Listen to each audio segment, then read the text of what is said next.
What's going on, YouTube? Claic Yuzolt back again with another 7 Deadly Sins Grand Cross video, and in today's video I want to go over the best AoE fastest farming comp you can get your hands on right now in Global, how it works, and how you should be building these characters. Let's get into it.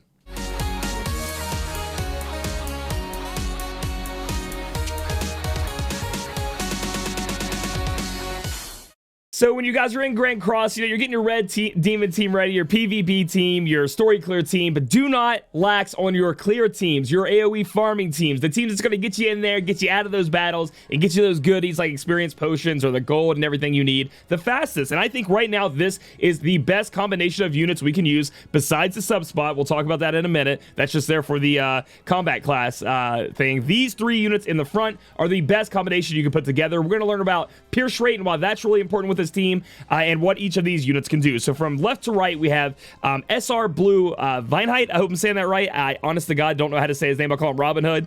Then we have SR Green Elizabeth Honk, and then we have Red Ssr Hauser, who should be in the coin shop on sale. And again, I've said it in my other video, I highly recommend you pick them up.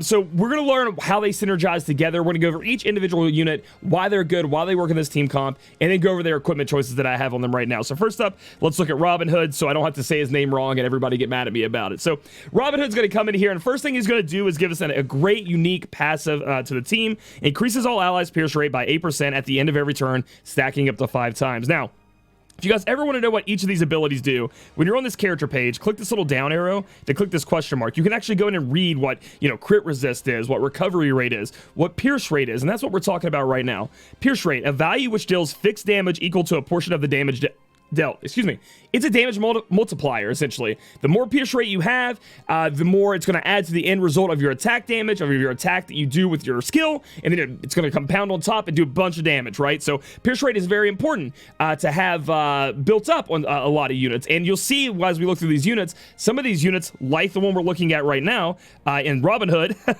has a pierce rate multiplier, the ability pierce on their ability. So that's going to make it even more so that we want to be building pierce rate, right? Whenever you see something like this on somebody's ability, in that top stat row, you want to be putting pierce rate on. Because not only do you have like your attack, it says inflicts pierce damage equal to 672% attack, so you have your attack, you're going to add that pierce rate on top of it, so whatever your pierce rate is for that character, times 3. So it's going to do even more damage and smack people on top. The counter to this is a resistance.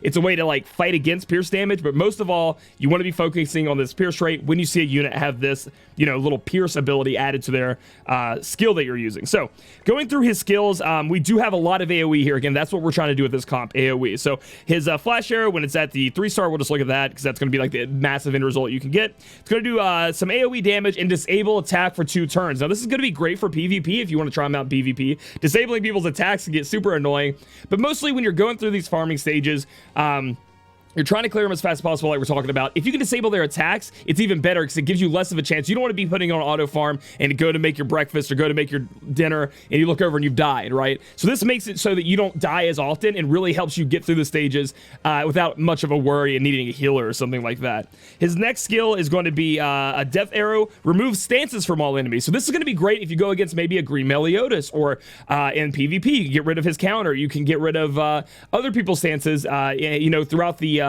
farming levels. If they get into a stance and you don't like it, well, he's going to be able to take that off for you with this ability.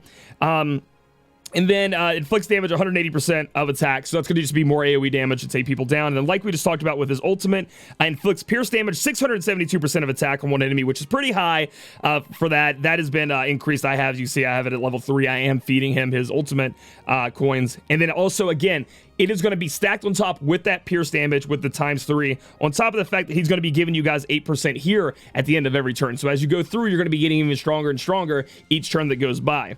Looking at his equipment, what you guys want to build him on, in my opinion, is attack defense. You want to have in the top 2 slots, pierce rate. I have a little bit of attack here. We'll go to the change of stats. I really need to reroll this attack, but I just kind of got this team together. You want to have pierce rate. I haven't rerolled this attack one yet because it's so high, but again, that pierce rate you want to have really high on those people that have pierce abilities within their kit. You can see here on the left, I only have crit damage. When you're working with SSR, at least at this point in the game, maybe you're farther in the game when you watch this later, I can't be re-rolling this stuff. I don't have enough anvils, and I don't want to be spending diamonds, so I'm stuck with whatever it gives me. I got a lucky high crit damage roll, so if I crit, I'm going to be doing a little bit more crit damage. And then moving on down, the SSR, again, I haven't awakened the left side, but on the right side, we do have HP and defense on the mid row. I have a little bit of crit defense because it rolled gold. I just kept it on there. And then HP on the bottom. So it's going to be pretty simple. Moving on to the next unit. So that's everything about him that you really want to know, and how he gets his damage across and what he really brings to the team. Next up, we have Green Elizabeth Hawk. I always talk about red for the demon. Green Elizabeth Hawk here, and she's going to provide a defensive break along with AoE damage and some pierce damage. So we're going to take a look. Her unique passive says increase all allies HP related stats by 10% in all battles except for PvP and death battles or deathmatch or raids. So when you're out there farming, with this farm team, you're going to have a little bit more HP thanks to her passive. So she even adds that to the synergistic needs of your farming team. So it's pretty good. Looking at her skills, we do have her S1 here. Super Loin Illusion. Inflicts damage equal to 300% of attack to one enemy. So it only hits one enemy. This is her, like, she doesn't have all AoE. Decreased defense-related stats by 40% for 2 turns. So she does have a defensive break. So a lot of people ask me, Claic, when I build this AoE farm team, am I going to be able to beat bosses? She has kind of like a built-in boss eliminator, right? If you end up taking off the 2 little bad, let's say there's one big boss and 2 little, mobs, like little trash mobs. You guys kill them off with your AoE. If you have the one in the middle, she can go in there and defense break, and you guys can do even more damage, which is going to compound on top of the pierce damage that we're going to be dealing with our team. Moving on over, we do have, this is going to be her AoE attack, which has the pierce effect on it. So it's going to be, the whole Robin Hood passive. Inflict pierce damage equal to 250% of attack on all enemies. And again, when we see that, you already know on the top pieces of gear, we're going to be wanting to put pierce on to add to this damage. So it's awesome that it's pierce on this AoE move. So it's not just on the ultimate like Robin Hood was. We have it on the AoE move, so we're going to be able to clear the wave super quick with this unit. And then we have her ultimate, cancels stances and attacks on enemy and does big damage. Again, she is there. She can do AoE damage. She can break. She has the pierce damage for that AoE, and she is like a single target killer, right? She can provide that to this AoE team, which is going to be fantastic. So just like we talked about with Robin Hood, we're going to go attack defense, and on the top rows, we're going to go with penetration. I have 25% penetration on this one. I rolled extremely good on that one for her. And then I ended up getting attack when I rolled this SSR because it was pretty high. I normally don't roll the substats on SSRs unless it's at least this far up, unless I'm kind of messing around. But that's kind of the way you want to do. So I have attack there. And I'll slowly be working on that and re-rolling it as the game progresses. And I want to change this all to SSR eventually. So that's going to be the Green Elizabeth Hawk.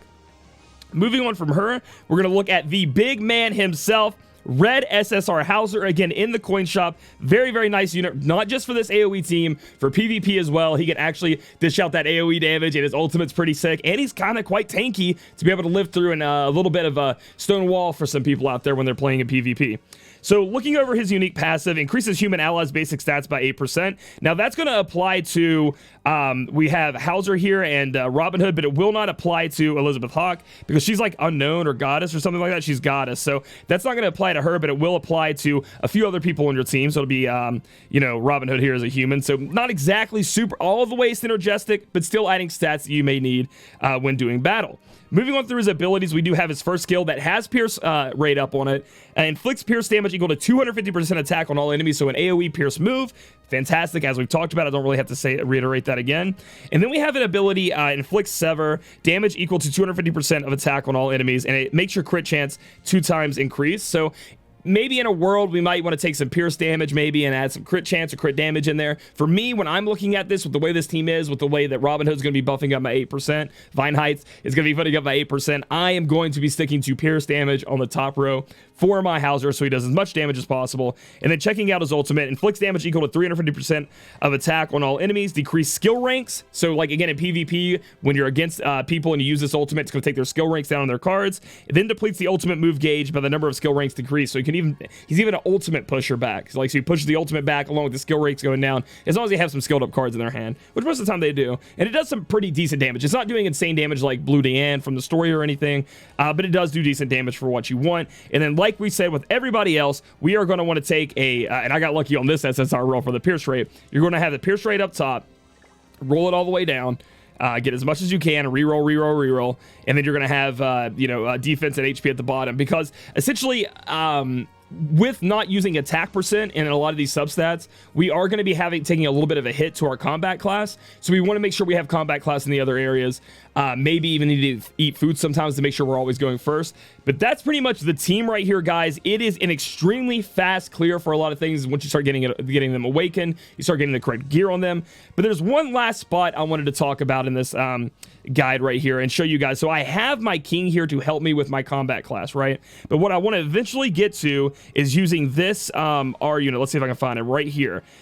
He's a rare unit. He can be built up easier. You don't have to use your SR or R pendants. And you go to his passive once I eventually get it unlocked. It's going to increase HP attribute allies, which are green allies, attack related stats by 10%. So that's going to give us a boost to a Green Elizabeth Hawk. Now, there are a ton of units out there that are SR. They buff up the red units or buff up the blue units or do XYZ passive. But for this right now, I'm running super low on SR pendants. For sure when you try to build up this team, because 2 of them are SRs and SR pendants seem to be more rare than SSR pendants right now. You want to go with an R unit, and I think this guy's going to be a great fit into the squad once I get him there. Just give me a little bit more damage, but I got to get his combat class up to make sure we're going first and all that stuff. But that's what I'm going to work on, you know, moving forward with this unit right here as my person in my sub slot right there. But other than that, guys, I just wanted to make sure you guys were aware of this team comp. It is absolutely bonkers. Clears up super fast. If you have these units, good for you. Start building them up. Get the Hauser from the SSR, excuse me, the SR coin shop. Get that SSR version because it's on sale for 20 SR coins.